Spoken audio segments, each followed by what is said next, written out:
जिस दिन आप उस मुकाम तक पहुंच जाएंगे तो अपने आप दुनिया को पता चल जाएगा। सर पहले सिस्टम और पैटर्न अलग था, शायद उस पैटर्न और सिस्टम के अकॉर्डिंग वो सुटेबल हो जाए, लेकिन जिस अकॉर्डिंग आज का सर सिस्टम और पैटर्न है, तो मुझे लगता है सर आजकल लिंकिंग मेथड तो सर बेस्ट है।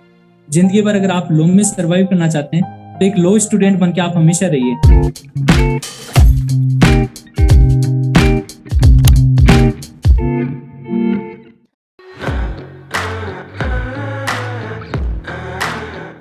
हेलो एंड नमस्कार। नए जजेस के साथ लिंकिंग मुलाकात का दौर जो है वो हमारा शुरू हो चुका है और आज सबसे पहले आपके बीच में मैं लेकर आ रहा हूँ आरजेस 2021-22 के अंदर थर्ड रैंक हासिल करने वाले हमारे एनर्जेटिक युवा और साथ ही साथ में तेजस्वी कैंडिडेट्स महावीर सैनी जी।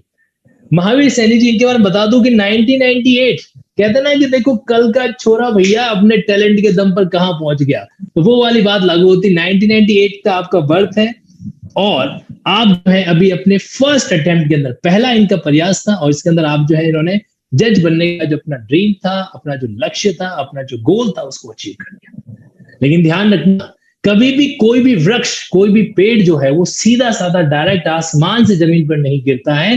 पहले एक बीज का अंकुरण होता है, धीरे धीरे वो पौधा बनता है, धीरे धीरे बढ़ता बढ़ता वो एक पेड़, एक वृक्ष का क्या कहता है आकार जो है लेता है। तो आइए मिलते हैं। नमस्कार महावीर सैनी जी, या फिर कहें नमस्कार जज साहब, क्या सही शब्द का चयन करें यहाँ पर? नमस्कार सर।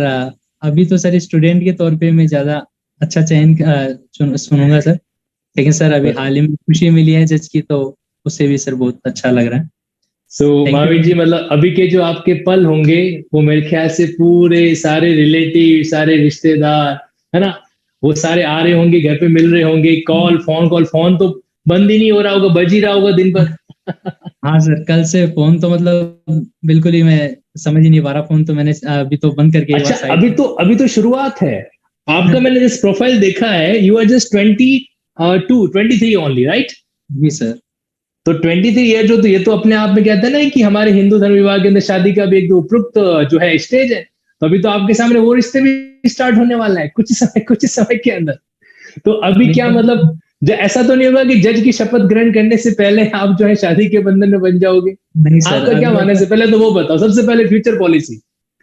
नहीं सर, अभी तो ऐसा कुछ नहीं है, मेरे बड़े भाई भी हैं, तो अभी तो फैमिली उनके लिए प्लान करेगी, तो ऐसा अभी तो मैं अभी टाइम है मेरे काफी। तो आपके पास में है एक आजाद जज के रूप में काम करने के लिए कम से कम 2-4 साल का समय, क्या मैं मान लूं?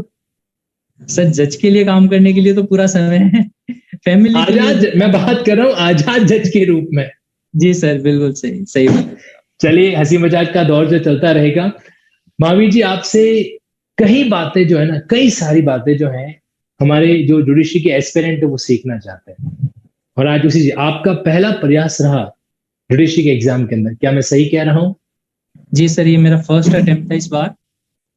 और मेरे 2020 में एलएलबी हुई थी, उसके बाद में वैकेंसी सर 2021 में ही आई थी, तो ये मेरा फर्स्ट अटेम्प्ट रहा है सर। ये आपका पहला अटेम्प्ट था। मुझे महाभारत के समय का एक शब्दों का मेल याद आ रहा है, डायलॉग याद आ रहा है, जब कृष्ण ने अर्जुन से कहा था, अर्जुन ने कहा कि ये मेरा पहला युद्ध है, तो कृष्ण ने उनसे कहा था कि पहला युद्ध है, इसीलिए योजना अच्छी बनाओ, अच्छी योजना होगी तो प्रथम प्रयास के अंदर वो चीज डन हो जाएगी। तो जिस तरीके से अर्जुन की जिंदगी के अंदर वो कृष्ण थे, तो आपकी अपनी जिंदगी के अंदर भी योजना बनाने का क्या ये काम आपके पिताजी ने, आपके बड़े भैया ने कहीं किया है, वो मैं जानना चाहता हूँ आपसे। जी सर, ये योजना बनाने में सर सबसे ज्यादा हेल्प मेरे पापा ने की है, और साथ में सर कई बार ऑनलाइन प्लेटफॉर्म से भी बहुत हेल्प मिल पाती है, तो मैं सर मेरे पापा का है सर इसमें। बिल्कुल बिल्कुल, देखो पिता की भूमिका तो कोई दूसरा बंदा अदा कर ही नहीं सकता। लेकिन एक चीज हम जानने के लिए एक्साइटेड है कि आपके पिताजी भी क्या इससे जुडिशरी बैकग्राउंड से या लॉ के बैकग्राउंड से कनेक्टेड है, जुड़े हुए हैं? सर पापा प्रोसिक्यूशन ऑफिसर हैं, तो लॉ प्रयोजक के पद पर है, public prosecutor. That's very great. Okay, हाँ सर। तो फिर आपने रियल टाइम के अंदर कई सारी फाइलों को भी ऑब्जर्व किया होगा उनके ऑफिस में। अच्छा, ईमानदारी से बताना, मैं ये बात आपके पापा जी को बिल्कुल नहीं कहूंगा। जब जो जनरली क्या होता है कि घर पे जब ऑफिस होता है तो कई बार हम उनकी सीट पे जाके बैठ जाते हैं। ऐसा ऐसा कभी उनकी अनुपस्थिति, उनकी एब्सेंस में आपने ऐसा किया है कि पापा के ऑफिस में गए, पापा की सीट पे बैठ गए एकदम बढ़िया तरीके से, एकदम वकील साहब की तरह? यस और नो? सर पहले ये ऐसा जब ज्यादा होता था जब हम 12th क्लास में थे तब तक। उसके बाद से अच्छा। तो लोग फील्ड में आ गए थे, तो फिर धीरे धीरे इन चीजों की अहमियत बहुत अच्छे से पता थी। तो हम्म। ऐसा रहता था कि उस चेयर पे बैठने के लिए भी बहुत टाइम है मेरे पास। तो उसके हालांकि यही ऐसा कभी रहता था, यही लेकिन चीज होती है एक सीखने वाले इंसान की, जज्बात पर। यस। तो सर बाकी ऐसे चलता रहता। पापा पहले प्रैक्टिस करते थे, फिर बाद में पापा हम्म। प्रोसिक्यूशन ऑफिसर में आए थे। तो पहले ज्यादा रहता था सर ये, पापा की ऑफिस वगैरह पूरा, उसमें बैठते भी थे हम। और छोटे थे सर जब ज्यादा किया करते थे ऐसा। बाद में लॉ के एडमिशन के बाद तो सर काफी थोड़ा माहौल बहुत चेंज हो गया था। इन चीजों की बहुत ज्यादा अहमियत समझ में आने लगी थी धीरे धीरे।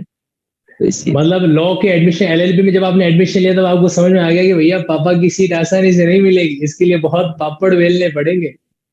बट हाँ सर, सबसे उसके बाद खुशी में की तो बात पता है आपके पिताजी के लिए रही है कि उनका बेटा आज उनसे एक कदम आगे इसी लाइन के अंदर एक अलग पद पे जा गया है, जा बैठा है ना, जुडिशरी के पद पर।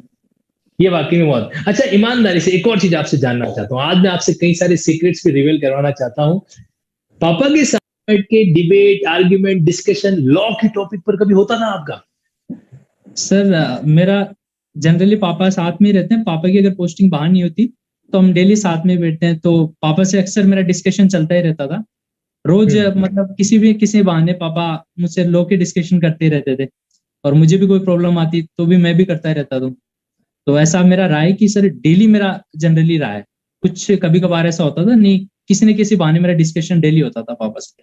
अच्छा, एक बात बताओ, एक लॉ के स्टूडेंट के लिए मतलब डिस्कशन एक असेंशियल एलिमेंट होना चाहिए उसकी प्रिपरेशन का, उसकी तैयारी का? आपकी क्या ओपिनियन है? सर मैं तो यही मानता हूँ सर, डिस्कशन सर सबसे बेस्ट मेथड है। क्योंकि सर हम इसके साथ साथ हमें प्रैक्टिकली सर चीजों की एप्लीकेशन पता चल पाती है। तो सर जैसे प्रैक्टिकल कोई फाइल होती थी, पापा का कोई प्रैक्टिकल केस होता था, किसी भी सेक्शन में चल रहा होता था, तो मैं प्रैक्टिकली सर वो समझने में बहुत आसानी रहती थी। तो प्रैक्टिकल प्लस थ्योरी बहुत अच्छा हो जाता है सर डिस्कशन से। तो मैं मानता हूँ सर डिस्कशन तो होना ही चाहिए सर जुडिशियरी फील्ड में। डिस्कशन होना ही चाहिए। सिर्फ आप थ्योरेटिकल चीजों को पढ़ के आगे बढ़ रहे हो वो नहीं चलेगा। हमने जी अकेले में एक बंद कमरे में खुद को बंद कर दिया और बस लॉ के प्रोविजन को बस याद करते जा रहे हैं, याद करते जा रहे हैं, उसको किसी के सामने प्रेजेंट नहीं कर पा रहे हैं या नहीं कर रहे हैं, तो ये अपने आप में एक अधूरी कहानी कहलाएगी या अधूरी तैयारी कहलाएगी। क्या ऐसा हम कह सकते हैं यहाँ पर? जी सर, क्योंकि सर अगर हम प्रैक्टिकली साथ में करके रहते हैं और पहले से डिस्कशन अच्छा हो रखा होता है तो उसका सबसे ज्यादा बेनिफिट हमें सर इंटरव्यू में मिलता है। और मेंस में सर जजमेंट राइटिंग के अंदर उसका बहुत इंपॉर्टेंट रोल रहता है सर। तो सर इसका अच्छा बेनिफिट मुझे सर इंटरव्यू में मिला डिस्कशन का। वो काफी भाभी जी, हो पाता। क्या होता है कि जब हम लॉ स्टूडेंट होते हैं ना, और हमारे किसी फ्रेंड को पता होता है कि आपके पापा जो है प्रैक्टिसिंग एडवोकेट है, तो कई बार वो हंसी मजाक में कहते हैं कि यार तेरे को क्या टेंशन है, तेरे को तो पापा की विरासत संभालनी, ऑफिस संभालना है, कोई टेंशन वेंशन है नहीं। यहाँ से एलएलबी करके निकलते ही पूरा एकदम ऑफिस सेट मिलेगा, वही करना। क्यों भाई, आपके साथ भी ऐसा मौका हुआ कि आपके किसी फ्रेंड ने आपके साथ इस तरीके से आपकी थोड़ी सी मजाक मस्ती करने के लिए ऐसा कभी कहा हो? सर ऐसा अक्सर होता ही रहता था। ज्यादातर फ्रेंड्स मिलते थे तो ऐसा बोलते थे, हंसी मजाक में सब बोलते थे। हाँ। लेकिन वैसे जैसे पता था कि सबको प्रोसिक्यूशन ऑफिसर है, तो वो एडवोकेट वाला सीन तो नहीं होता था इतना। लेकिन हम्म। सबको ये जरूर रहता था कि पापा हैं तो काफी हेल्प मिलती है पहले से ही, तो ज्यादा हम्म। आपको वैसे भी दिक्कत नहीं आएगी। तो ये फ्रेंड्स का रहता था। बट सच्चाई ये भी है। देखो, एक पापा पथ प्रदर्शक के रूप में हमारे साथ में रहते हैं, लेकिन जी कहते हैं ना कि अगर आपको शेर का खेल खेलना है तो अपने अंदर शेर को तो खुद डेवलप करना ही पड़ेगा, है ना? आपके जी गाइड के रूप में आपके पापा ने हमेशा आपको कभी कि ये वाला रास्ता चुनो, यहाँ पे नहीं, ये डिस्कशन करो, वो करो, वो आपको बेनिफिट रहा होगा। लेकिन कहीं कहीं हमारा हमारा ये भी मानना है कि जितना बड़ा रोल एक पिता का रहा है, उतना तो उतना बड़ा रोल आपके जज्बातों का, आपके हौसलों का भी रहा है कि आपने उसको कंप्लीट एग्जीक्यूट किया सर, बिल्कुल सर, कॉन्फिडेंस का और सर खुद पे विश्वास का तो सर रहा ही है। ये मेरा सर है। स्टार्टिंग से ही रहा था कि मैं सबसे ज्यादा खुद पे मैं बिलीव करता था कि हाँ मैं ये चीज कर लूंगा। बाकी लोग कुछ भी कहे, लेकिन मैं पूरी कोशिश करता था उसी को करने के लिए। तो उसका मेरे को खुद का कॉन्फिडेंस का सर सपोर्ट रहा है, सबसे ज्यादा सपोर्ट उसी का रहा है सर। महावीर जी, जस्ट अभी एक दिन भी पूरा नहीं हुआ है रिजल्ट आने को लेकर, और जी कुछ सर। समय पहले ही आपके इंटरव्यूज हुए थे, उससे पहले मॉक इंटरव्यू वगैरह भी हुए होंगे।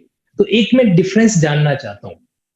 मेन इंटरव्यू से पहले कैंडिडेट्स के मन में नर्वसनेस होती है, हल्का सा एक डर होता है, ह्यूमन नेचर है ना, स्वाभाविक है वो। और अभी जिस तरीके से आप एकदम बिंदास बात कर पा रहे हो, क्या उसमें और उसमें डिफरेंस था, सच जानना चाहते हैं। सर उस समय मेन डिफरेंस तो ये था कि उस समय हमें एक्चुअल इंटरव्यू फेस करने का सबसे ज्यादा डर था। मैं आरजे स्थानी, तो केवल हम एक ऐसे सोच पाते थे कि हाँ उस दिन जज बने तो ऐसा होगा, इस तरीके से हम फील करेंगे। लेकिन अब तो सर ऐसे एकदम रिलैक्स फील कर पा रहा हूँ, कोई टेंशन नहीं है और एकदम फ्री फील है सर। अच्छा, भविष्य में कोई कैंडिडेट्स जो आरजेस का इंटरव्यू देने जाएगा, उसका अभी तक इंटरव्यू होना बाकी है, तो उसके लिए आप क्या कहना चाहते हो कि यार देखो, मैं ये थोड़ी नर्वसनेस लगता था लेकिन तुम्हें इतना नर्वस होने की जरूरत नहीं है, ऐसी कोई बात आप बताना चाहते हो जरूर कहें। सर मेरा सर मानना ये है कि सर हम जितना नेचुरल और जेन्युइन रह के सर इंटरव्यू देते हैं, उसका सबसे ज्यादा बेनिफिट मिलता है। कॉन्फिडेंट रहें सर। मेरा इंटरव्यू हुआ तो मैंने कोशिश की कि मैं उनके साथ एक मेरा इमोशनल टच भी रहे साथ में, और उसी की बदौलत नेचुरल मेरा उनसे साथ बिहेवियर और रहा सर से इंटरेक्शन, तो उसका बेनिफिट मुझे मिला इंटरव्यू में, क्योंकि सर मैंने एक्सपेक्ट नहीं किया था जितने, लेकिन उससे मुझे काफी अच्छे नंबर भी मिले इंटरव्यू में भी। बहुत अच्छे। मतलब हम कह सकते हैं कि ऐसे टाइम में ना किसी के अभाव में ना किसी के प्रभाव में इंटरव्यू जियो तो अपने स्वभाव में, क्या ये कहा जा सकता है, नेचर अपने स्वभाव के अंदर हमें रहना चाहिए। हाँ सर, बिल्कुल सर। हम बिल्कुल। जैसा सोच के जाते हैं एक्चुअली में वैसा होता नहीं है। हम इंटरव्यू में सर जैसे ही हम इंटरव्यू फेस करते हैं, तो उस समय हमारी सर नेचुरलिटी ही ऑटोमेटिक बाहर आती है, और बाहर वैसा आती मेरे है साथ भी हुआ था सर। तो सर आपके साथ। हम्म। हाँ सर, तो वो नेचुरली। एक्सपीरियंस आप शेयर करना चाहोगे, बिना ऑनरेबल बोर्ड की किसी भी आइडेंटिटी को बताए बिना, मैं उस आपका वो एक्सपीरियंस जानना चाहता हूँ कि जब आप इंटरव्यू बोर्ड के चैम्बर में बाहर खड़े थे तब क्या एक्सपीरियंस था, अंदर कैसे गए तब क्या एक्सपीरियंस रहा, बीच में कैसा एक्सपीरियंस रहा, वो जरूर शेयर कीजिए, क्योंकि ये भारत की किसी मार्केट की किताब में नहीं लिखा हुआ, ये तो एक रियल टाइम का जज ही बता सकता है। तो आपका रियल टाइम एक्सपीरियंस क्या रहा था जब आप इंटरव्यू देने गए थे, बाहर खड़े थे तब, अंदर जा रहे हो तब, और अंदर सामने बैठ गए तब। सर पहले तो काफी ऐसे डर लग रहा था, लेकिन साथ में सर जो जुडिशियल ऑफिसर सर ऑलरेडी वहां होते हैं, तो काफी कोऑपरेट करते हैं। तो उस दौरान भी मैं नर्वस भी हुआ था, लेकिन सर उन्होंने बहुत कोऑपरेट किया, बहुत अच्छे से ट्रीट किया। तो उस वजह से मुझे काफी कॉन्फिडेंट रहा। फिर सर मैं जैसे ही एंटर हुआ, तो सर ऑनरेबल जस्टिस सर थे, तो उन्होंने भी सर बहुत अच्छे से ट्रीट किया। वो बहुत अच्छा माहौल क्रिएट करते हैं ताकि हम लोग डरे नहीं और कॉन्फिडेंटली अपनी बात कर पाए। फिर उसके बाद तो सर एक बार थोड़ा सा सर इंटरेक्शन चला, तो उसके बाद तो सर फील नहीं हुआ कि वो इंटरव्यू हो रहा था। बाद में ऐसा लग रहा था कि सर जनरल मेरी इनफॉर्मल एक मीटिंग चल रही है सर के साथ, और मुझे मौका मिला है केवल मैं उनसे जान पहचान मेरी हो पा रही है एक तरह से, वो रहा सर वैसा। बाकी पूरा। ओके, मतलब कुल मिला के कैंडिडेट्स को वहां पे डरने की जरूरत है, उसको ये डर मन में नहीं रखना है कि अंदर हाई कोर्ट के जज बैठे हैं, उनके सामने जाऊंगा तो क्या होगा, वो वो मेरे को इतने खतरनाक खतरनाक लॉ के सवाल पूछ लेंगे और मेरे को नहीं आया तो क्या होगा। तो इस तरह से उनको डरने की आवश्यकता नहीं है, कह सकते हैं उस जो भी नए कैंडिडेट्स होंगे, इनको इस बात का ध्यान रखना है कि वो वही आपको कंफर्टेबल जोन दिलाने की ही कोशिश करते हैं। जी सर, यही बिल्कुल है। मतलब हम भी, मेरा भी फर्स्ट टाइम इंटरव्यू था, तो हम्म। मतलब मन में काफी ऐसे अलग अलग थॉट्स आ रहे थे कि क्या होगा, कैसा होगा, कुछ ऐसा ना पूछ ले जो मुझे ना आए। लेकिन सर मेन चीज तो यही थी कि सर हम जितना कॉन्फिडेंट होके वहां बैठते हैं, और उनसे जितना हम नेचुरल होके सर उनसे इंटरेक्ट कर पाते हैं, तो सर उतना ही अच्छा रहता है। बाकी सर अंदर जो इंटरव्यू पैनल होते हैं, बाकी सारे जुडिशियल ऑफिसर्स हैं, सर बहुत कोऑपरेटिव होते हैं। और उनकी वजह से सर जैसे ही हम जुडिशियल एकेडमी में एंटर करते हैं, उसके बाद तो किसी भी कैंडिडेट को शायद फील ही नहीं होता कि वो इंटरव्यू दे रहे हैं, क्योंकि उसके बाद में उन्हें ऐसा लगता है वो तो एक अच्छा माहौल मिल जाता है सर वहां पे माहौल अंदर। मिल जाता है वहां पर। हाँ सर चलिए बिल्कुल। थोड़ा सा फ्लैशबैक में जाते हैं, इतिहास में जाते हैं। तो स्कूलिंग टाइम से ही मतलब आप इतने पढ़ाई के प्रति जुझारू डेडिकेटेड थे, या बाद में कोई चमत्कार हुआ जिसने आपको डाइवर्ट किया कि नहीं यार, पढ़ना तो बहुत अच्छे से जरूरी है, सिलेक्शन जरूरी है, सफलता हासिल करनी है। तो स्कूल लाइफ का आपका मिजाज कैसा रहा था। सर स्कूल टाइम पे तो सर मैं एकदम नॉर्मल कैंडिडेट की जैसे ही था, ऐसा कुछ स्पेशल नहीं था। टेंथ हम्म। क्लास में सर मेरा ऐसा ही रहा। ट्वेल्थ में मैंने थोड़ा पढ़ाई पे अच्छे से फोकस किया था, और मेरे पास सर ट्वेल्थ में साइंस मैथ था, तो आईआईटी वाला माहौल पूरा था। फैमिली में सर अच्छा। इंजीनियर भी हैं काफी, मेरे कजिन्स वगैरह, मेरे मामा वगैरह, तो वो माहौल ज्यादा था। लेकिन सर मैंने बाद में फिर मेरा जुडिशियरी के प्रति ज्यादा था। मतलब फादर थे, तो पापा ने लॉ फील्ड को मैं अच्छे से जान पाता था पहले से ही। तो मैंने केवल सर फिर राजस्थान यूनिवर्सिटी में सर रूलेट का एग्जाम दिया, और उसके बाद से सर फिर मैंने लॉ पे फोकस कर दिया था। फिर सर लॉ के बाद लॉ में जैसे मैंने सर लॉ स्टार्ट किया था, तब से सर एक अलग ही फीलिंग आने लगी थी, कॉन्फिडेंट की, बोलने की, लोगों से इंटरेक्ट होने की। तो यहाँ आने के बाद में सर ज्यादा अच्छे से मैं परफॉर्म कर पाया रादर देन स्कूलिंग तक, क्योंकि स्कूलिंग में तो सर कभी मतलब ऐसा होता स्कूलिंग ही में नहीं। आपका आपका जो सब्जेक्ट था वो साइंस था, आपने बताया आप आईआईटी के फील्ड की तरफ शुरुआत में रुझान रख रहे थे या फिर आपसे रखवाया जा रहा था? जी सर, वो फैमिली में ऐसा माहौल था, रिलेटिव्स वगैरह सब आईआईटी में थे ज्यादातर, तो मेरा हम्म। भी वही था। लेकिन सर मेरा उनको देख के मेरा कभी मन नहीं रहा कि मैं आईआईटी में जाऊं, क्योंकि सब लोग सर ज्यादातर बाहर ही शिफ्ट हो जाते हैं फिर, तो फैमिली से इंटरेक्शन तो उनका हो ही नहीं पाता, घर भी बहुत कम आ पाते हैं। तो नहीं, मैं बट कैसे, कहीं कहीं महावीर जी ये बात फैक्ट भी तो है ना कि आईआईटी वालों को भैया वो जितना पैसा कमाते होंगे सिलेक्शन के बाद में, कहीं कैंपस प्लेसमेंट के बाद में, तो उतना तो अब एक भोला भाला जज तो कहाँ से कमाएगा। तो ये ख्याल कभी कभार मन में आता था कि यार एलएलबी ज्वाइन तो कर ली, घर वालों की उनकी किसी और की इच्छाओं के विरुद्ध जाकर, ऐसा ख्याल भी मन में आता था कभी कभार बीच में? नहीं सर मेरा ऐसा कभी नहीं रहा, क्योंकि सर अक्सर सर मेरा मेन फोकस था वो ये रहता है कि सर मैं सोसाइटी में जितना कनेक्ट रह पाऊं, और दूसरा ये कि सर जो रेस्पेक्ट सर जुडिशरी की है और जो पब्लिक ट्रस्ट जुडिशरी का है सर, उसे करोड़ों रुपए में भी मैं मानता हूँ सर, उसका कोई हम खरीदा भी नहीं जा सकता, ना ही उसको किसी भी तरीके से उसका कोई वैल्यू लगाई नहीं जा सकती सर।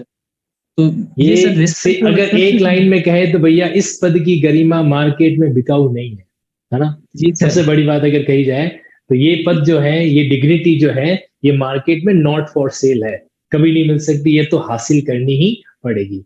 और अभी जब आप फील करेंगे आंखें बंद करके कि आपका खुद का एक कोर्ट प्रीमाइसिस बाहर नाम लिखा हुआ है महावीर सैनी, सिविल जज एंड जुडिशियल मजिस्ट्रेट, तो वो फील अपने आप में एक अलग ही ब्लड प्रेशर बढ़ा देता है। यस और नो महावीर जी? जी सर, उसी के लिए तो सर इतना इंतजार किया था। अच्छा महावीर जी एक बात बताओ, देखो आप भी एक यंग पर्सन हो और जनरली यंग पर्सन के साथ क्या होता है कि वो यंग एज में डाइवर्जन भी रखता है। तो एक युवा के नाते आपसे उस सवाल को मैं जानना चाहता हूँ कि आपकी लाइफ में तो कोई ऐसा आपने डाइवर्जन रखा नहीं था या फिर आपने उसको एक पॉजिटिव साइड में रखा था? सर डाइवर्जन तो मेरा कभी नहीं हुआ, लेकिन फ्रेंड्स के साथ मेरा जरूर रहता था कि मैं उनसे मिलता था, हम घूमते हम्म। फिरते भी थे, ऐसा नहीं था। हम्म। लेकिन सर मैं अपनी जो मेरा गोल था, मेनली हम्म। तो सर मेरा इतना था कि मैं लॉ कर रहा हूँ, तो लॉ पे मैं बहुत अच्छे से परफॉर्म कर पाऊँ, उस पर मेरा हम्म। हमेशा ध्यान रहता था। कोशिश करता था कभी किसी चीज से ज्यादा डाइवर्ट नहीं हो, लेकिन एक्सपीरियंस हर चीज का लूँ मैं। और उसी का सर मुझे एक बेनिफिट भी मिला था, मुझे राजस्थान यूनिवर्सिटी से गोल्ड मेडल भी मिला था फिर। अच्छा, हाँ सर। That's great.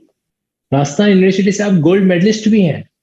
जी तो ये, सर। तो मतलब देखो ऐसा है कि भैया डायमंड जो है वो धीरे धीरे चीजों को जोड़ जुड़ा के ऐसे बना है, डायरेक्टली किसी ने डायमंड को सप्लाई नहीं किया है। तो आप यूनिवर्सिटी के अंदर गोल्ड मेडलिस्ट है, तो इस बात ये अपने आप में एक सबूत हो चुका है कि आपने खुद को किसी तरह के डाइवर्जन में बिल्कुल भी नहीं रखा है। That's really appreciable. लेकिन महावीर जी ऐसा है ना कि देखो कई बार कहते हैं कि हम डाइवर्जन नहीं करते, लेकिन आप एक अपने आप में, जैसा मैं देख पा रहा हूँ, यू आर हैंडसम पर्सनालिटी। और मैं थैंक अभी यू। जस्ट अपनी टीम से बात कर ही रहा था इंटरव्यू से पहले ही, मैंने कहा आज आज से अब से मैं भारत को जो है हैंडसम जजेस मिलने स्टार्ट हो चुके हैं। तो मुझे ऐसा लग रहा है कई बार तो कोर्ट में मामले ऐसे ही शॉर्ट हो जाएंगे, नहीं यार जज साहब देखो बड़े तगड़े वगड़े हैं और उनके सामने झूठ नहीं बोलना है हमको। तो अब जब इंसान की व्यक्तित्व अच्छा होता है, पर्सनैलिटी अच्छी होती है, तो कई बार डिस्ट्रैक्शन फैक्टर ऑटोमेटिकली उसको अट्रैक्ट करने, उसको घेरने के लिए शुरू हो जाता है। तो आपके साथ भी ऐसा कभी कोई माहौल तो नहीं हुआ कि किसी ने कहा हो कि महावीर हमें तुमसे बड़ा स्नेह है, हमारा प्रपोजल स्वीकार कर लो? ऐसा तो भी कभी आपके साथ नहीं हुआ? क्योंकि देखो आप एक यंग एज की बात को रियलिटी जाननी है। यस। सर ऐसा इतना कभी ज्यादा होता नहीं था, मेरे फ्रेंड्स बहुत थे सर, तो फ्रेंड्स के साथ मेरा सबसे अच्छा माहौल था। लेकिन सर मैं क्या ज्यादा इन पे फोकस नहीं करता था, मेरा मानना था सिर्फ एक बार में 22-23 की एज में कंप्लीट फ्री हो जाऊं, तो फिर मेरे पास एक अच्छा टाइम रहेगा बाद में लोगों से भी इंटरेक्ट होने का भी, और बाद में पूरी लाइफ पड़ी है फिर इन सब तो चीजों के लिए। अब आपके पास पूरी लाइफ है आगे के लिए। हाँ और सबसे अच्छी बात ये कि आपने अपने ध्येय को, धैर्य को और साथ साथ अपने जो लक्ष्य है उसको टूटने नहीं दिया। महावीर जी आपसे ये भी जानना चाहते हैं कि जब आप मेंस की तैयारी कर रहे थे या प्रीलिम्स से शुरुआत करते हैं, थोड़ा सा फ्लैशबैक में जाते हैं, जब प्रीलिम्स में आपने तैयारी शुरू कर रहे थे तो प्रीलिम्स के साथ साथ आप मेंस के पॉइंट ऑफ व्यू से भी स्टडी किया करते थे या उस समय सिर्फ आप एमसीक्यू बेस्ड सवालों को ही डील करते थे? जब आप प्रीलिमिनरी से पहले प्रिपरेशन कर रहे थे तब की बात जानना चाहते मैं जितने भी बैरक के प्रोविजन है एटलीस्ट उन पे अच्छी हम्म। कमांड कर पाऊँ, और हर हम्म। सेक्शन का अपना खुद, हर सेक्शन और हर सेक्शन के क्लोज का मैं खुद ओरली मैं खुद के इलिस्ट्रेशंस और खुद के क्वेश्चंस फ्रेम करता था, इसमें किस तरीके से क्वेश्चंस बन सकेंगे, किस तरीके से क्वेश्चन अप हो सकते हैं। तो उसका ये रहा कि सर उसी वजह से सर मैंने ज्यादा एमसीक्यूज भी सोल्व नहीं करे। मुझे ये कॉन्फिडेंट था कि साथ में कि हाँ, इस प्रोविजन में अगर किसी भी तरीके से घुमा के अगर क्वेश्चन पूछा गया तो मैं तैयार रहूंगा। इसमें सर पापा मेरा हमेशा हेल्प करते थे कि वो मुझे समझाते कि कभी 2 और 2 करके भी 4 ही होते हैं, 3 और 1 करके भी पूछ ले तो 4 ही होते हैं, और 5-1 भी पूछ ले तो भी 4 ही होते हैं। उनका कहने का अर्थ है कि सेक्शन को इतने अच्छे तरीके से कर लो कि उसमें किसी भी तरीके से घुमा के अगर क्वेश्चन पूछे आपसे तो आप उसका आंसर अच्छे से कर पाओ। एक तो बार आपसे डिस्कशन मेरा चल रहा था, तो आपने बताया कि सर आपका जो ये लिंकिंग वाला स्टाइल है वो तो मैं पापा के साथ पहले से करता आ रहा हूँ। ये वो क्या चीज थी? मैंने उस स्टेटमेंट को उस समय गौर नहीं किया, बट आज मैं उस पे उसको डिटेल में जानना चाहता हूँ कि पापा के साथ आप कैसे लिंकिंग क्या करते थे चीजों की, वो जरूर बताएं। सर पापा के साथ ये होता था कि जो एक प्रोविजन है, जैसे हम आईपीसी का कोई प्रोविजन पढ़ रहे हैं सर, कोई ऑफेंस हमने देखा, तो ऑफेंस की कैटेगरी तो हमने आइडेंटिफाई कर लिया, लेकिन उस राइट। ऑफेंस के साथ प्रोसीजर कैसे होगा, कैसे ट्रायल चलेगी, कैसे पुलिस के द्वारा इन्वेस्टिगेशन होगी, कैसे जजमेंट होंगे, किस तरीके से अपील होगी, किस तरीके से क्या क्या रेमेडीज अवेलेबल होगी, कंपनसेशन कैसे मिलेगा, सारी चीजें सर प्रैक्टिकली लिंक को करते थे पापा। मुझे समझाते थे इस सेक्शन, इस प्रोविजन के साथ ये प्रोविजन साथ में लिंक करते रहो। सीपीएससी के साथ कभी कॉन्ट्रैक्ट लिंक कर दिया, एसआरए लिंक कर दिया, और टीपी भी लिंक कर लिया जहां पे लिंक हो रहा है सर। जैसे जो प्रोविजन जैसे किसी भी बैरक से टच होते थे तो उन्हें हाथों हाथ सर मैं कोशिश करता था लिंक कर लूं।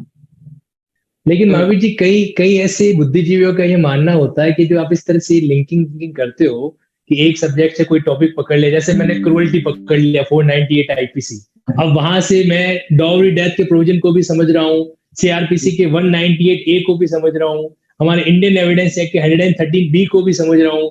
तो कई बुद्धिजीवियों का कहना है कि ये तो पागलपंती वाले तरीके होते हैं, इनसे कुछ नहीं होता, इनको हमें अवॉइड करना चाहिए और आप ट्रेडिशनल तरीके से चीजों को पढ़ो, आप एट ए टाइम एक ही कॉन्सेप्ट को बिलीव करो। तो फिर ये तो ये हुआ कि हमारे जो जज बन रहे हैं वो इतनी जो इन्होंने मेहनत की वो भी पागलपंती वाली मेहनत की है। फिर तो आपका क्या कहना है यहाँ पे? नहीं सर, ऐसा तो नहीं है, लेकिन सर पहले सिस्टम और पैटर्न अलग था, शायद उस पैटर्न और सिस्टम के अकॉर्डिंग वो सुटेबल हो जाए, लेकिन जिस अकॉर्डिंग आज का सर सिस्टम और पैटर्न है, तो मुझे लगता है सर आजकल लिंकिंग मेथड तो सर बेस्ट है, क्योंकि सर हम चीजों को जितना लिंक करके पढ़ पाते हैं उतने हमारे कॉन्सेप्ट क्लियर होते हैं। तो वो किसी भी तरीके से, चाहे वो जजमेंट राइटिंग हो, चाहे किसी भी तरीके से कोई प्रोविजन ही पूछ रहे, इवन क्वेश्चन से हमको, तो हम हर तरीके से तैयार रहते हैं कि उसका साथ में ये प्रोविजन होगा, उसके बाद में ये रेमेडी अवेलेबल होगी, या इसके साथ में अदर रिलीफ ये हैं। तो लिंकिंग तो सर सबसे बेस्ट मेथड है, और इसी की बदौलत सर मुझे काफी हेल्प मिली। पापा हमेशा से ये रहते हैं, क्योंकि सर जिस तरीके से एडवोकेट और प्रोसिक्यूशन ऑफिसर्स की हैबिट रहती है, तो वो हर चीजों को लिंक ही करते हैं, तो इसका बेनिफिट मुझे मिलता रहा। तो क्या अभी इस इंटरव्यू के अंदर ये सौभाग्य हमें मिल सकता है कि हम जज साहब को उनके पापा से लिंक कर पाए? सर पापा या फिर पापा जो है अभी वो गेस्ट के अंदर उनकी नवाचार करने में लगे हुए हैं, क्योंकि गेस्ट को भी तो संभालना है ना सर। आपको तो हमने एक कमरे में बैठा दिया अलग से, लेकिन बाहर जो है वो माहौल पे मेहमानों का भी आ रखा होगा। जी सर, अभी मतलब काफी रिलेटिव्स भी आए हुए थे, गेस्ट भी आए हुए थे, तो पहले तो चलिए कोई बात नहीं। आपके सबसे पहले मैं बताना चाहूंगा एक स्पेशल रेस्पेक्ट मेरी पर्सनली लाइफ की तरफ से भी, क्योंकि आपके पापा जो है लीगल फ्रेटर्निटी के एक अपने आप में पिलर है। सो पूरी लिंकिंग परिवार की तरफ सबसे पहले मेरा ड्यू रिगार्ड्स उनको, क्योंकि देखो एक वकील, एक एडवोकेट, एक पब्लिक प्रोसिक्यूटर, ये लोग जो लोग होते हैं ना, ये कानून के धारा को बहने में सहायक होने वाले लोग होते हैं। अगर आप इनको हटा दोगे ना, तो ठीक उसी तरीके से है कि नदी जो एक दिशा में बह रही है वो शायद इधर उधर हो जाए। वाकई में बहुत जरूरी होता है। और कहीं न कहीं जो है आपके पापा ने इस मामले में आपको एक डिस्कशन करने का जो टेक्निक सिखाया, लिंकिंग वाली जो उन्होंने आपको बात सिखाई, ठीक है, मुझे ऐसा लग रहा है शायद मैं तो इसको अपनी अभी एक नाम दे रहा हूं, लेकिन आपके पापा ने जो अप्रोच रखा है वो तो अपने आप में अलग ही एक तरीका रह गया कि हाँ, आप बकायदा जजमेंट तक भी जाओ। मैं बड़ी ऑनेस्टी के साथ कहूंगा यहाँ पर महावीर जी, जब मैं क्लास में पढ़ाता हूँ तो मैं ठीक है कि उसको 40% तक लिंकिंग तक लेके जाता हूँ, लेकिन उसको 100% तक नहीं लेके जाता। लेकिन आपने जिस तरीके से एग्जाम्पल बताया कि जजमेंट तक भी हमें जाना चाहिए, हालांकि क्या है आजकल के स्टूडेंट को थोड़ा हमें उस एंगल से भी देखना है कि ज्यादा लिंकिंग के अंदर परेशानी ना हो जाए, बट रियली अप्रिशिएबल, यानी कि ये मेथड हमें फॉलो करना चाहिए आजकल के जुडिशियल एस्पिरेंट को। अच्छा, अपनी लाइफ का कोई इंसिडेंट बताओ महावीर जी, जो ऐसा कोई इंसिडेंट जिसको याद करके आज भी चेहरे पर हंसी आ जाती हो, स्कूल के टाइम में कुछ ऐसा हुआ हो कि टिफिन लेके गए हो खाली रह गया हो, ऐसा वैसा कोई इंसिडेंट अपनी जिंदगी से जुड़ा हुआ बताए। सर टिफिन खाली तो नहीं रहता था, लेकिन वहां ले जाने के बाद में खाली हो जाता था सारे फ्रेंड्स के साथ। तो कभी कभार जैसा हो जाता था, मेरा टिफिन होता था और मैं ही नहीं खा पाता था। अच्छा। इससे भी होता था। मतलब अब अगर उन बच्चों को उसमें पता होता ना कि देखो भाई ये आगे जाके जज बनेगा, तो मुझे लगता है वो अपने टिफिन को टच भी नहीं करते। वो कहते नहीं भाई, ये जज साहब वाला टिफिन है, इनको दूर रखना है। लेकिन सर वो उनके साथ का वो एनवायरनमेंट भी फिर मुझे नहीं मिल पाता, उनके साथ वो बिल्कुल सही बात है। देखो, उसे मिस कर जाता फिर जिंदगी मैं। के हर पल को उस मोमेंट के तरीके से जीना बड़ा जरूरी है जी ना? सर। वो मोमेंट्स आपने जिए, बहुत अच्छा रहा। आज जो मोमेंट्स जी रहे हो, आज वो अच्छा है। और मुझे ऐसा लगता है कि हमारे महावीर जी को अगर आज भी अपने स्कूल के दोस्तों के साथ छोड़ दिया जाए, तो आज भी आपका टिफिन खाली ही रहेगा, भले ही आप जज क्यों ना बन गए हो। जी सर। आज और भी खुशी, सर। और और खुशी उसी में है, और खुशी जो है वो उसी के अंदर रहती है। तो आप फ्रेंड भी लॉ की फील्ड से ही हैं, या वो कहीं दूर चले गए, आईटी वाईटी की लाइन में चले गए? सर मेरे 12th तक फ्रेंड्स थे, वो कई एमबीबीएस भी किए, कई डॉक्टर हैं, कई इंजीनियर भी हैं। लेकिन सर बाद में मेरे जो जुड़ाव लॉ से हुआ है वो बहुत ही अच्छा रहा। तो अब मेरे ज्यादातर जो फ्रेंड्स हैं सर वो लॉ सर्किल से ही ज्यादा हैं। तो अक्सर उनसे होता रहता है सर, मेरे फ्रेंड्स वगैरह भी आते रहते हैं, उनसे लॉ का डिस्कशन भी हो जाता है, किसी न किसी बहाने थोड़ा सी भी बात होती है तो लॉ कहीं ना कहीं डिस्कस हो ही जाता है साथ में। आपका तो लॉ लॉ कहाँ के से हुआ है महावीर जी? सर मैंने सर क्या लॉ सर? हाँ, एलएलबी आपने कहाँ से, कौन से कॉलेज से किया? सर मैंने लॉ है वो विद्याश्री लॉ कॉलेज से की थी, अफिलेटेड है जो राजस्थान यूनिवर्सिटी से। हम्म। और राजस्थान यूनिवर्सिटी 5 ईयर इंटीग्रेटेड से कहा जाता है उसे। तो मैंने अपनी बीएलएल भी वहां से की है। और अभी सर मैं मेरी एलएलएम भी राजस्थान यूनिवर्सिटी से ही चल रही है। इससे पहले सर मैंने क्लेट दिया था और क्लेट में मेरा अच्छी रैंक के साथ सिलेक्शन भी हुआ था। और मुझे सर आरजी एनुअल पटियाला में सिलेक्शन भी हुआ था। मैं वहाँ 2 महीने सर मैंने क्लासेस भी ली। लेकिन सर मेरी प्रिपरेशन में डिस्टर्ब हो पा रहा था, आरजीएस की नहीं हो पा रही थी, तो इस वजह से सर मैंने लेफ्ट कर दिया था। और बाद में सर मैंने मेन फोकस मेरा फिर आरजीएस पे कर दिया था सर। आर्टिस्ट पे कहते हो, विद्यास्थली अफिलिएटेड राजस्थान यूनिवर्सिटी, वहां से आपका जो लॉ का सेगमेंट है वो हाँ सर। कंप्लीट रहा। कि अभी अगले 2-3 महीनों तक, जब तक जुडिशियल ट्रेनिंग का समन नहीं आ जाता या बुलावा नहीं आ जाता, तब तक क्या प्लानिंग करोगे, क्या प्लानिंग है स्पेशली? सर अभी मेन प्लानिंग तो मेरी यही है कि मैं फैमिली को टाइम अच्छा दे पाऊँ। और पापा मम्मी, मेरे सिस्टर भाई और मेरे कजिन्स वगैरह, उनके साथ भी मैं अच्छा टाइम स्पेंड कर पाऊँ। और मेनली सर मेरे फ्रेंड्स के साथ थोड़ा सा कट हो गया था, मैं उनसे मिल नहीं पा रहा था। तो अब सबसे ज्यादा तो मैं उनसे मिलना चाहूंगा। और जैसे सर हमारे सोसाइटी के भी लोग हैं, तो सबसे मैं अच्छे से मिलना चाहूंगा सर। अभी अब किसी तरीके की कोई टेंशन नहीं है, कोई एग्जाम देने की वो फिक्र नहीं है। तो अब रिलैक्स होके सबसे अच्छा इंटरेक्ट हो पाएगा मेरा। मतलब अब वापस पढ़ाई में तो नहीं जाओगे ना? ये नहीं कि अब तो थोड़ी और वो पढ़ाई भी कर लूं, ये पढ़ाई भी कर लूं, कि बस अब खत्म, अब तो पुलिस स्टॉप है, कि क्या पता हाँ इंसान की सर। इच्छाएं जो है वो खत्म नहीं होती है। नहीं सर, पढ़ाई की तो सर मैं मानता हूँ थोड़ी थोड़ी रहनी चाहिए। वो तो मेरी कंटिन्यूटी धीरे धीरे रहेगी, लेकिन उतना नहीं रहेगा जितना अभी पहले टोटली प्रिपरेशन में चलता था। लेकिन अब ये कि साथ में जो चीजें मैंने मिस कर दी थी इतनी जर्नी में, अब मेन चीज है कि उनपे मैं थोड़ा फोकस करूंगा। हालांकि जज साहब, अब आप हमको एक चीज, आपको मैं जरूर अपडेट करना चाहूंगा कि आपकी असली पढ़ाई तो अभी स्टार्ट होगी। अभी तक जी हम क्या सर। है कि लैंडमार्क, अभी तक हम सुप्रीम कोर्ट के लैंडमार्क जजमेंट के जो 100 पेज, 200 पेज नहीं पढ़ा करते थे, अब पढ़ने पड़ेंगे। क्योंकि जी अब आपके सामने जो कई सारे केसेस आएंगे, तो जो आपके सामने लर्नेड काउंसिल होंगे, तो वो ये भी पेश करने वाला है, राइट, कहीं कहीं। जी सर, आप सही बोल रहे हैं सर। उसके लिए मुझे भी सर पापा यही कह रहे थे आज कि अभी तो तुम्हारी पढ़ाई खत्म हुई नहीं है, अब तो तुम्हें ज्यादा पढ़ना पड़ेगा। क्योंकि डिसीजन तभी दे पाओगे एक अच्छा रीजन डिसीजन, जब तुम्हें लॉ की प्रॉपर नॉलेज रहेगी और सुप्रीम कोर्ट के इनके जजमेंट्स अच्छे से अगर हम कोट कर पाते हैं, उनको अच्छे से नॉलेज रहेगी, अप टू डेट रहेंगे, तभी हम अच्छा डिसीजन दे पाएंगे। तो सही मायने में देखा जाए तो सर पढ़ना तो सर अब भी स्टार्ट होगा। हाँ। पता है महावीर जी, हमारे एक सीनियर मित्र है, जो भी एडीजे के पद पर इनका प्रमोशन हुआ है। और जी एडीजे यानी कि सेशन कोर्ट, आप जानते ही हो कि वो डेथ सेंटेंस तक की पावर रखते हैं, जी subject to sir. Confirmation of high court. तो उनसे एक बार बातचीत में जिक्र हुआ, ये मैं आपको एक रियल टाइम अनुभव भी आपके सामने बता रहा हूँ, कि जो हो सकता है आने वाले समय में आपके साथ में फेस होने वाला है। जी तो सर। वो कह रहे थे कि एक मामला था, ऐसा था जिसमें उन्होंने किसी वाइफ को जला दिया था ससुराल वालों ने, इस केस के अंदर। अब उस केस में पूरी ट्रायल कंप्लीट हो गई, और उस बंदे का डिसीजन ये था कि भाई इसको, मेरे को जो है डेथ सेंटेंस देनी है। ठीक। जी सर। अब चूंकि इस मंच पे मैं नाम और प्रोटोकॉल तो नहीं बता पाऊंगा, लेकिन हाँ, ये कहानी वही है। तो पता है, वो जज सुबह कोर्ट जाने से पहले हल्का सा, मतलब अपने आप को बहुत बड़ा नर्वस फील करके बैठे थे, कि यार कैसे, क्योंकि देखो आसान नहीं होता ह्यूमन बीइंग के लिए, क्योंकि उसके एक साइन से डेथ सेंटेंस का फरमान आगे जाने वाला है। अब वो अपील होगा, वो बात की बात है। तो जी अब ऐसे मुकाम, तो उसको कोर्ट जाने से पहले वो हल्के से नर्वस थे कि यार डेथ सेंटेंस पास थे, क्योंकि अगर एक बार सोचा जाए तो हमारी भी कलम थोड़ा सा हिलती डुलती तो है ही ना, आखिर है तो हम भी इंसान, ह्यूमन बीइंग, है ना। जी सर। तो अब वैसे के वैसे पल आपके पास भी आने वाले हैं, और मेरी ईश्वर से ये प्रार्थना है कि ऐसे मामलों में आपको अंदर से विल पावर बहुत स्ट्रांग रखना है, और डेफिनेटली आप रखेंगे। जी सर, मैं बिल्कुल कोशिश करूंगा मैं अच्छा। और जिस तरीके से सर मुझे माहौल मिला है, लीगल फ्रेटर्निटी से मेरा जुड़ाव रहा है, तो ये काफी चीजें मुझे स्टार्टिंग से ही सीखने को मिल रही है। तो ये कॉन्फिडेंट रहता हूँ, इसकी वजह से कॉन्फिडेंस मिलता है कि हाँ, इन सब चीजों को मैं हैंडल करने में अच्छा प्रयास करूंगा। तो ये सर उम्मीद रहती है कि हाँ, मैं कर लूंगा ये सब चीजें, धीरे धीरे सीख जाऊंगा। काफी कुछ सीखना बाकी है अभी। अच्छा महावीर जी, आप जब मेंस का एग्जाम दिया था आपने, तो आपकी पता ऐसे राइटिंग का एक पोर्शन हुआ करता था, हिंदी जी ऐसे, सर। इंग्लिश ऐसे, उसमें टॉपिक्स वगैरह थे। तो उन टॉपिक्स की आप तैयारी कैसे कर, लॉ का तो आपने बता दिया कि सर लिंकिंग स्टाइल था, उसके जरिए हम चीजों को डील करता था ना, तो जी सर। ऐसे ऐसे को आपने कैसे डील किया? क्या आप, ऐसा तो है नहीं कि ओवर द नाइट तैयार किया हो, आपने कैसे प्रिपरेशन की ऐसे राइटिंग की? सर जैसे कि सर मेरा 12th तक तो मीडियम हिंदी रहा था, तो उसके बाद में मैंने 5 ईयर इंग्लिश से करी। तो इंग्लिश मेरी काफी फायदा मिला मुझे। तो इंग्लिश ऐसे पे तो सर मैंने ज्यादा फोकस नहीं किया था, लेकिन हिंदी ऐसे में सर काफी दिक्कत आ रही थी।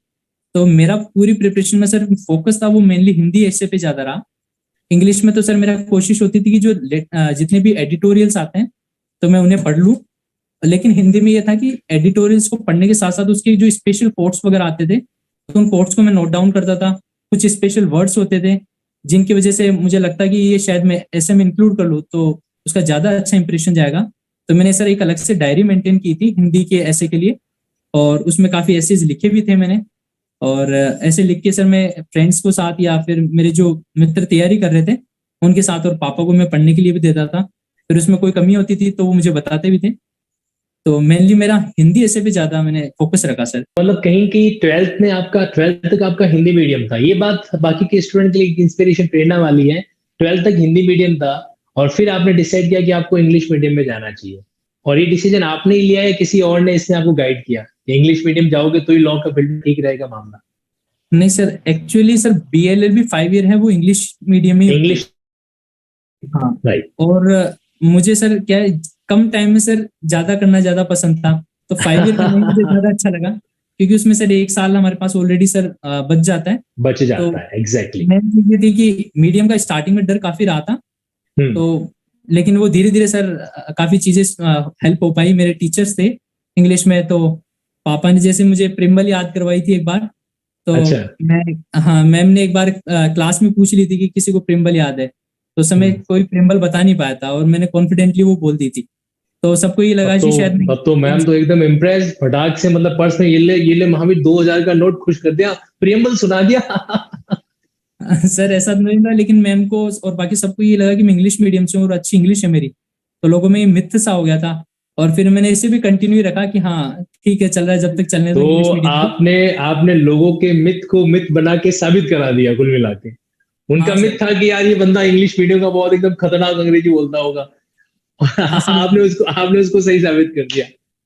क्योंकि सर उसका बेनिफिट मुझे मिला, क्योंकि उस बहाने सर वो लोग उनसे इंग्लिश में इंटरेक्ट ज्यादा हो पाते थे वो। मतलब और कहीं कहीं मैं ये कह सकता हूँ महावीर जी, कि जो बंदा क्लास के अंदर खड़ा होकर बोलने का हिम्मत करता है, साहस करता है, तो वो ऑटोमेटिकली उसके मन को एक एनर्जी दे देता है कि भाई तुझे इस तरीके से प्रेजेंटेशन देते रहना चाहिए।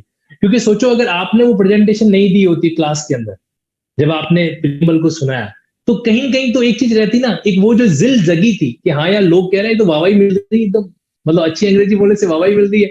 तो आपने उस चीज को अपना एक एम बना दिया कि हाँ यार मेरे को इस चीज को कंटिन्यू रखना है। ये पॉजिटिव कंटिन्यूटी है ये अपने आप में। जी सर, इसका बेनिफिट तो मुझे मिला। सुबह मेरी उन मैम से बात भी हुई थी, तब भी मैं उन्हें यही कह रहा था कि प्रिम्बल शायद उस दिन मैं नहीं बोलता तो शायद आज इस तो आज आज ये बिल्कुल सही मंच है, उस मैम मैम का शुभ नाम भी बताइए, और उनको जरूर ये मैं वीडियो स्पेशली शेयर करूंगा कि आपका वो प्रियम्बल जो है आज देख लो पूरा कॉन्स्टिट्यूशन बन गया है। उनका नाम डॉक्टर वर्तिका अरोरा जी है, और वो अभी Rajasthan school of law for women जो कनोडिया कॉलेज है उसकी सर वो लॉ में प्रिंसिपल हैं। तो सर उन्हीं वो उस समय सर मेरी कॉलेज में ही थी, बाद में सर वो लोग शिफ्ट हो गए थे दूसरे में, उनका दूसरी जगह उन्होंने, तो अभी सर बहुत अच्छे। बट लेकिन मैं दिल से रेस्पेक्ट करता हूँ ऐसे टीचर्स का, वाकई में जो वो जो बच्चों के अंदर डायमंड की चीजों को ढूंढते हैं, निकालते हैं उनको, क्योंकि उनका वो मोटिवेशन था ना कहीं थी। महावीर जी आज भी आपके अंदर काम कर रहा है। पापा का मोटिवेशन नो डाउट कोई जगह नहीं ले सकता, कोई रिप्लेसमेंट नहीं उनका, लेकिन उन टीचर्स का और भी कई सारे ऐसे टीचर्स रहेंगे, पर्सनैलिटी रहेंगे जिन्होंने एक रोल है जो आपकी प्ले किया होगा। अच्छा एक बात बताओ, एग्जाम देने से पहले भगवान के सामने एकदम खड़े होके ये भगवान आज मेरा पेपर बढ़िया से एकदम होना चाहिए वगैरह, ये ऐसा ऐसा कुछ भी कभी सीन रहता था एक नॉर्मल स्टूडेंट लाइफ की तरह? सर भगवान पे सर मेरा विश्वास कुछ ज्यादा ही रहा है सर, और ये तो मैं सर कभी नहीं कहता था कि मेरा पेपर बहुत अच्छा हो या फिर ऐसा हो, लेकिन सर मैं ये जरूर भगवान से हमेशा प्रार्थना करता था कि आपका साथ हमेशा बना रहे और मुझे इतनी स्ट्रेंथ देना कि मैं हर चीज को फेस कर जाऊं बस। और भगवान ने सर उसका मुझे हमेशा से सपोर्ट रहा है, मेरा विश्वास था, और भगवान ने सर मुझे बहुत हेल्प की है। मैं तो सर मानता हूँ कि सर सबसे बड़ा हमारे साथ सपोर्ट वही होते हैं कि जब हम किसी से कुछ डिस्कस नहीं कर पाते तो सर वही ऑप्शन होते हैं हमारे पास, वही ऑप्शन होता है, एक ऐसा सोर्स जहां पे हम आंख बंद करके विश्वास कर लेते हैं कि हाँ इनके सामने जो कहूंगा तो मैं खुद की आत्मा से कह रहा हूँ, ऐसा एक एहसास होता है। जी सर। अच्छा अपनी जिंदगी की कुछ एक आप मेरे को कोटेशन बता रहे थे कि एक ऐसी कोटेशन जो आपकी लाइफ के लिए इंस्पिरेशन रही है, तो वो कोटेशन क्या थी? मैं बड़ा एक्साइटेड हूँ वो जानने के लिए। सर ये लाइन सर मैंने अक्सर कहीं जाते हुए एक बार रास्ते में पढ़ी थी, मैं रास्ते से गुजर आता था, वो लिखा हुआ था कि उसका मतलब है कि सर हमें जो मेहनत करनी है वो आप चुपचाप कीजिए, आप वो हार्ड वर्क, आपको किसी को बताने की आवश्यकता नहीं कि आप क्या कर रहे हैं।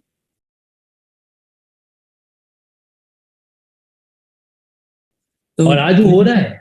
अच्छा एक आपकी अच्छी चीज पता है मुझे क्या लगी महावीर जी, आपने कहा कि रास्ते में जा रहे थे और आपने उस चीज को पढ़ा और उस चीज को आपने ऑब्जर्व किया कि ये जो जज वाला ऑब्जर्वेशन है ये तो बहुत पहले से है।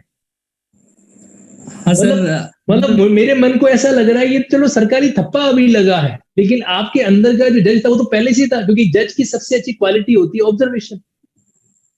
और आपने रास्ते में, अच्छा कहाँ लिखा हुआ था ये कोटेशन कहाँ लिखा हुआ था, कुछ याद आ रहा है आपको? जी सर, ये मैं 5 ईयर के दौरान सर मैं बस से जाता था, तो ये एक जिम थी सर, जिम के बाहर लिखा हुआ था ये कोटेशन वैसे तो हाँ, लेकिन सर उसको मैंने अलग वे में लिया और मैंने उसको अपने लॉ फील्ड में अडॉप्ट किया इस कोटेशन को, तो मैं इसमें हमेशा से अड़िग रहा। मतलब आपने उस जिम के बाहर के स्टेटमेंट की लिंकिंग जो है वो अपने लॉ के फील्ड से कर दी। Sir that's really appreciable. तो महावीर जी मतलब ये जो मुलाकात है, ये जो आपसे बातचीत हो रही है, मैं आपको अपने शब्दों में जाहिर नहीं कर सकता, मेरे मन से बहुत खुशी इस बात की भी हो रही है कि एक युवा कैंडिडेट्स, एक यंग कैंडिडेट्स अब हमारे देश के अंदर जुडिशरी की जिम्मेदारी को संभालने वाला है। और ये वो जिम्मेदारी है, पता है आज भारत के देश में कितने भी मामले पेंडिंग क्यों ना हो, महावीर जी इस बात को मैं जरूर आपको डेडिकेट कर रहा हूँ, आपको समर्पित कर रहा हूँ, आज हमारे देश में कितने भी मामले पेंडिंग क्यों ना हो, कभी भी कोर्ट के बाहर किसी भी तरह का कोई भी विवाद होता है, कोई भी डिस्प्यूट होता है या कोई भी अन्याय होता है, तो इंसान एक ही बात कहता है, I will sue you in the court. क्योंकि उसको यकीन है कि जब जब पूरा एडमिनिस्ट्रेशन उसकी बात नहीं सुनेगा, जब पुलिस उसकी बात नहीं सुनेगी, जब देश के कानून बनाने वाले संसद उसकी बात नहीं सुनेगी, उस समय एक तो है वो बात सुनेगा और वो है कोर्ट। और कोर्ट सुनेगा मतलब कोर्ट में बैठा हुआ ये इंसान सुनेगा। हमें बस आपसे भी यही उम्मीद है कि आप हमारे इस भारत देश के अंदर एक ऐसे ही युवा जज की पूरी भूमिका शिद्दत से, ईमानदारी के साथ निभाएं, और हर इंसान जो आपसे एक उम्मीद लेके आए न्याय की, तो वो न्याय पाकर जाए, खुशी से जो है ये प्रार्थना करें कि जज हो तो ऐसा। जी सर, हाँ, मेरा पूरा प्रयास रहेगा, और जिस तरीके सर जुडिशरी ने मुझे इस काबिल समझा कि मैं उस जुडिशरी फैमिली में सर इंक्लूड हो पाऊं, और तो सर मेरा अब आगे कोशिश यही रहेगी कि सर मैं अपने जो फंक्शंस, जो मुझसे ड्यूटी एक्सपेक्ट की जाती है, मैं उसका सर फुली डिस्चार्ज कर पाऊं प्रॉपर वे में। और सर ये मेरा एक आपसे प्रॉमिस और चाहे जी, प्रोटोकॉल में रहते हुए भी जब कभी आपको कोई मौका मिले, जब आप लॉ के बच्चों के लिए, लॉ के स्टूडेंट्स के लिए कुछ गाइडेंस का रोल प्ले कर सकें तो जरूर करेंगे। ये प्रॉमिस भी आज से आपसे मैं जरूर चाहूंगा, प्रोटोकॉल में रहते हुए। यस जी सर, ये सर इस बात से मुझे एक बात ये भी याद आ रही थी सर कि सर सुप्रीम कोर्ट के सीनियर एडवोकेट ने एक बात कही थी कि आप जिंदगी भर अगर आप लॉ में सर्वाइव करना चाहते हैं तो एक लॉ स्टूडेंट बन के आप हमेशा रहिए। तो मैं मानता हूँ सर इस वे अगर मैं लॉ स्टूडेंट बन के रहूंगा तो सर मैं कुछ बहुत कुछ सीख पाऊंगा, और अगर मैं हेल्प कर पाऊँ किसी की तो ये तो सर सौभाग्य की बात है सर। तो अब लिंकिंग लॉस प्लेटफॉर्म हमेशा आपके लिए खुला रहेगा एज अ गाइड। जब भी मौका मिलेगा मैं आपकी सेवाएं जरूर लूंगा हमारे लॉ स्टूडेंट को कुछ नई बात सिखाने के लिए। और अभी तो देखो आपका भी दौर ऐसा आने वाला है, एंजॉय कर लो 1-2 महीने, उसके बाद देखिए, उसके बाद फिर जो है आपको न्यायिक ससुराल में भेजा जाएगा। वहां पे देखिए अलग ही माहौल, एक अलग ही रंग, अलग ही स्वरूप देखने को मिलेगा। जी सर। चलिए अपने पापा के लिए कोई 1-2 लाइन जरूर कहिए, क्योंकि आज आज उन्होंने इस पौधे को, इस पेड़ का एक रूप दिया है। पापा को दिल से जो बात आप कहना चाहते, 2 लाइन है पापा के लिए दिल से निकलनी चाहिए। यस, वैसे हर बात आपने दिल से ही कही है, फिर भी उसके अंदर जज्बात को जोड़ दीजिए। सर पापा का सर मेरे पास सपोर्ट ज्यादा रहा, बहुत अच्छा सपोर्ट रहा। उनसे मेरा सर हमेशा इंटरेक्शन एज अ फादर और सन की बजाय ज्यादातर फ्रेंड के जैसा ज्यादा रहा। मैं उनसे हर चीज डिस्कस कर पाता था। और सर शायद अगर पापा अगर मुझे मोटिवेट नहीं कर पाते, और अगर कभी पापा ने प्रेशर नहीं किया सर मुझे कभी क्रिएट कि हाँ तुझे ये करना ही है, तो सर वो मैं मानता हूँ कि वो सबसे ज्यादा जरूरी है आज के समय में। तो कि किसी तरीका को कोई प्रेशर ना मिले सर, उसी बदौलत सर मैं यहाँ तक पहुंच पाया हूँ सर। क्या बात है, क्या बात है। अच्छा अच्छा, मम्मा नाराज तो नहीं हुई कि सारा बेटा सारा क्रेडिट पापा को ही दे रहा है? मैंने भी तो उसको आलू के पराठे खिलाए थे। नहीं सर, मम्मी का और मेरी सिस्टर हैं तो उनका सपोर्ट तो सर बहुत ही ज्यादा है सर। वो तो सर कंपेयर किया ही नहीं जा सकता किसी भी तरीके से। अतुल्य है वो अपने आप में। हाँ सर, बिल्कुल। ये तो सर वो सपोर्ट होता है जो दिखता नहीं है लेकिन सर वो हमेशा साथ रहता है सर। तो पापा, मम्मी, सिस्टर और ब्रदर का इनका सपोर्ट सर हमेशा से रहा है मेरे को। बहुत अच्छा जी। और ये मेरा भी आपसे कमिटमेंट है कि जिस तरीके से लिंकिंग सपोर्ट आपके साथ में रहा है उसी तरह से हर स्टूडेंट के साथ में रहेगा। और मैं उम्मीद करता हूँ कि आप जब, अच्छा आप ऑनलाइन वीडियोस वगैरह भी देखा करते थे। अच्छा एक बात बताओ, ऑफलाइन जैसे एक बच्चे के लेक्चर का उसके माइंड में एक सेट प्रिंसिपल है कि ऑफलाइन पढ़ूंगा तभी समझ में आ पाएगा, ऑनलाइन से चीजें समझ में नहीं आ पाती। इसके बारे में बदलते युग के अकॉर्डिंग आपका क्या ओपिनियन है? सर एक टाइम तक सर ऑफलाइन बहुत अच्छा प्लेटफॉर्म था, लेकिन सर जिस कोविड फेज के बाद में हमने देखा कि कई बार ऐसा ऑनलाइन ऑफलाइन पॉसिबल ही नहीं हो पाई थी। तो उसके बाद से सर ऑनलाइन जो प्लेटफॉर्म है बहुत एक अच्छा प्लेटफॉर्म साबित हुआ है। और ऑनलाइन में सर खास बात ये है कि हम कभी भी किसी भी समय हम कोई क्लासेस या वीडियो देख सकते। हमें कोई फॉर्मली सर कोई ज्यादा सफर करके सर किसी भी कोचिंग या इंस्टीट्यूट में जाने की आवश्यकता नहीं होती। नहीं, हम समय बच जाता है, आने जाने का समय बच जाता है। हाँ नहीं सर। तो पहले सुबह उठो, तैयार हो, मेंटली रेडी हो, फिर जाओ, आना जाना वगैरह। अच्छा वापस आने के बाद ही फिजिकली तो आ जाते हैं, मानसिक रूप से कई बार वहां रहते हैं, सर वो सारा समय बच जाता है। तो वो कुल मिला ऑनलाइन के काफी जी बेनिफिट जी, होता है। बहुत बेनिफिट होता है।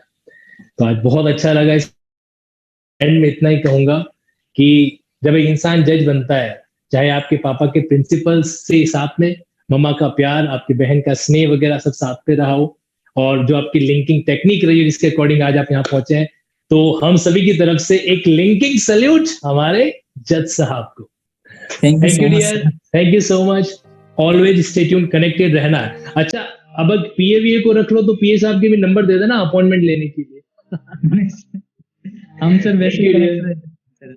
100% रहना ही है। Thank you. बिल्कुल सर, हमेशा रहेंगे sir. Okay dear, thank you. Thank you.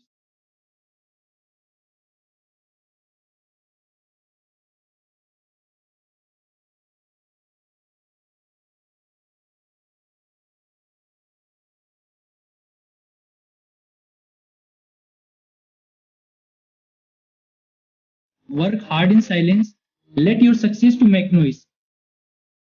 जिस दिन आप उस मुकाम तक पहुंच जाएंगे तो अपने आप दुनिया को पता चल जाएगा